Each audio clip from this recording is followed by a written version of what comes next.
முத்துவேல் கருணாநிதி ஸ்டாலின் அவருடைய கட்டளையின்படி நீங்க ஆட்சியை தொடர நாங்க தடையா இருக்க விரும்பல. அந்த வகையில பேரவையிலிருந்து நாங்க வெளிநடப்பு செய்யறோம். நன்றி, வணக்கம். மாண்பு முதலமைச்சர் அவர்கள் தன்னுடைய தேர்தல் பிரச்சாரத்தில் பெயர் சொல்லக்கூட தயங்கிய அந்த மற்றும் சிலர் கட்சியிலிருந்து ஒரு சிலரை நேற்று சந்திச்சிருக்கிறார். அந்த மற்றும் சிலரில் இருந்து ஒரு சிலர் அமைச்சராக வருவதற்காகவும் வாய்ப்புகள் இருப்பதா செய்திகள் வருது. அந்த வருங்கால மற்றும் சிலர் மாண்புகளுக்கு எங்களுடைய அட்வான்ஸ் வாழ்த்துக்கள். இப்படி எங்க கூட்டணி கட்சியில் இருந்த கட்சிகள் மற்றும் சிலர் கட்சிகளிடமிருந்து கடன் பெற்ற சட்டமன்ற உறுப்பினர்கள் தான் இன்னைக்கு இந்த அரசு நடந்துகிட்டு இருக்கு. இப்படி எம்எல்ஏக்களை எல்லாம் கடன் பெற்று ஆட்சி நடத்துகின்ற முதலமைச்சர் தான் அளித்துள்ள போலி வாக்குறுதிகளை நிறைவேற்ற முடியாதுன்னு தெரிஞ்ச உடனே முந்தைய அரசு, அதாவது எங்களுடைய அரசு, வளர்ச்சிக்காக பெற்ற கடன் குறித்து தவறான கருத்துக்களை தந்து மக்களை இன்னைக்கு திசை திருப்ப முயற்சி செஞ்சு கொண்டிருக்கிறார். பெரும்பான்மையும் இல்லாத, அரசியல்ல அடிப்படை நேர்மையும் அல்லாத இந்த அரசு நல்லாட்சி தரும், தமிழ்நாட்டு மக்களுடைய உரிமைகளுக்காக போராடும்னு மக்களுக்கு துளியும் நம்பிக்கை இல்லை. முக்கியமான ஒரு விஷயத்தை இங்க நான் பதிய வைக்க விரும்புகிறேன்.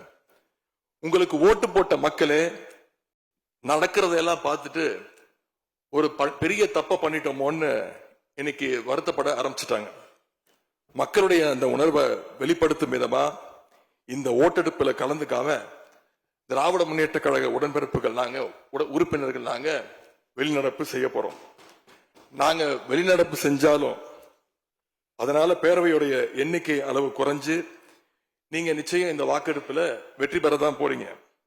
அப்படி வெற்றி பெற்ற பிறகாவது மக்களுடைய நம்பிக்கையை காப்பாற்றுற மாதிரி உங்களுடைய பணிகள் இருக்கணும், உழைங்க.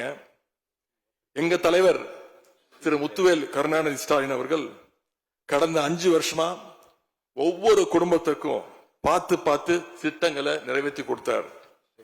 அந்த திட்டங்களை எல்லாம் நீங்க தொடரணும்.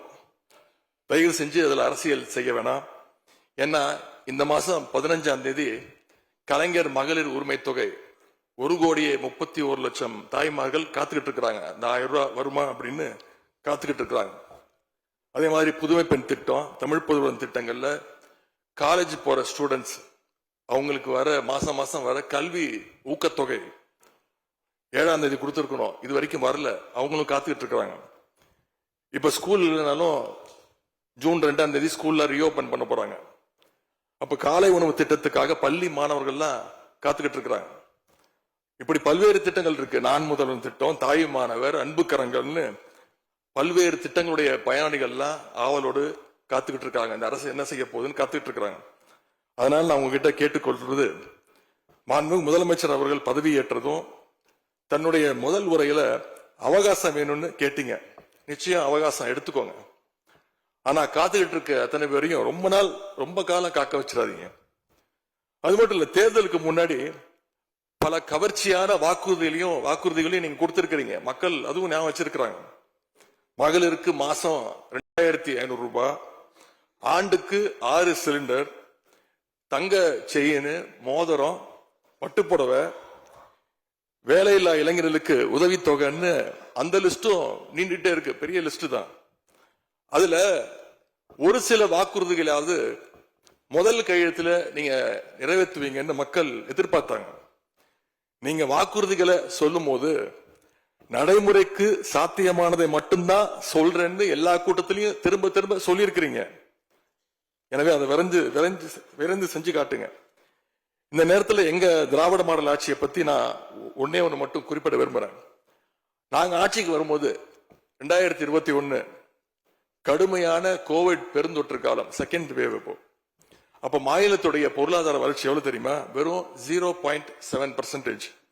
அந்த நிலையிலையும் எங்க தலைவர், எங்க முதலமைச்சர் அப்போ முதல் கையெழுத்திலேயே மகளிருக்கு விடியல் பயண திட்டத்தை கொடுத்தார். முதல் நாளே எல்லா குடும்பங்களுக்கும் 4,000 ரூபாய் லாக்டவுன் உதவித்தொகையை எங்க முதலமைச்சர் கொடுத்தார். ஆவின் பால் விலை குறைப்பு இப்படி நாளே 5 கோப்புகள்ல கையெழுத்து போட்டார். ஒரே மாசத்துல தேர்தல் அறிக்கையில சொன்ன மாதிரி பெட்ரோல் விலைய லிட்டருக்கு 3 ரூபாய் குறைப்பதற்கான உத்தரவையும் எங்க முதலமைச்சர் போட்டார். இப்படி கடுமையா உழைச்சதுனாலதான் இன்னைக்கு 5 ஆண்டு முடிவில் இந்தியாவிலேயே பொருளாதார வளர்ச்சியில நம்பர் 1 மாநிலமாக இன்னைக்கு தமிழ்நாட்டை எங்களுடைய தலைவர் மாற்றி காட்டியிருக்கிறார். நாங்க நம்பர் 1 மாநிலமா மாத்திட்டு தான் ஆட்சியை விட்டு போயிருக்கோம். உங்க ஆட்சியை பொறுத்த வரைக்கும் வெறும் இன்ஸ்டாகிராம்ல ரீல்ஸ் ஆட்சியா இல்லாம ரியல் ஆட்சியா நடத்துங்க. அது மட்டும்தான் மக்களுடைய கோரிக்கை. எங்களுடைய தலைவர் திராவிட முன்னேற்ற கழகத்துடைய தலைவர் முத்துவேல் கருணாநிதி ஸ்டாலின் அவருடைய கட்டளையின்படி நீங்க ஆட்சியை தொடர நாங்க தடையா இருக்க விரும்பல. அந்த வகையில பேரவையிலிருந்து நாங்க வெளிநடப்பு செய்யறோம். நன்றி, வணக்கம்.